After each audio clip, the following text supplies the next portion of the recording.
صباح سعيد متابعي الكرام على قناة الشاشة تيفي. أهلا وسهلا ومرحبا بكم في لقاء جديد.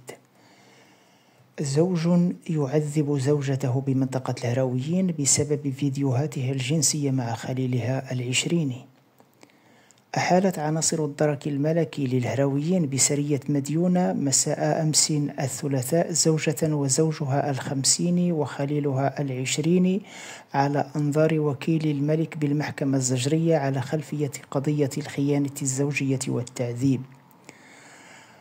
قررت النيابة العامة في هذا الملف متابعة الزوج بتهمة التعذيب، فيما تمت متابعة الزوجة البالغة من العمر 51 سنة بتهمة الخيانة الزوجية، ومتابعة خليلها البالغ 26 سنة بتهمة المشاركة في الخيانة الزوجية، ونشر صور وفيديوهات إباحية تجمعه بالزوجة على مواقع التواصل الاجتماعي. انفجرت القضية بعدما تقدمت الزوجة بشكاية إلى عناصر الدرك الملكي بمنطقة الهرويين، اتهمت فيها زوجها بتعذيبها عبر حلق شعرها بالكامل وممارسة العنف عليها بطرق مختلفة.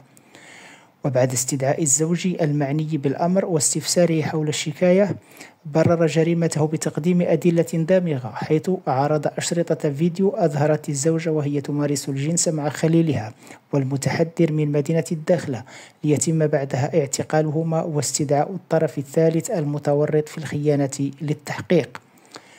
بعد توصل النيابة العامة بتفاصيل الواقعة، أمرت العناصر الأمنية باعتقال جميع المتورطين في القضية وإحالتهم على التحقيق داخل أسوار المحكمة الزجرية بالدار البيضاء.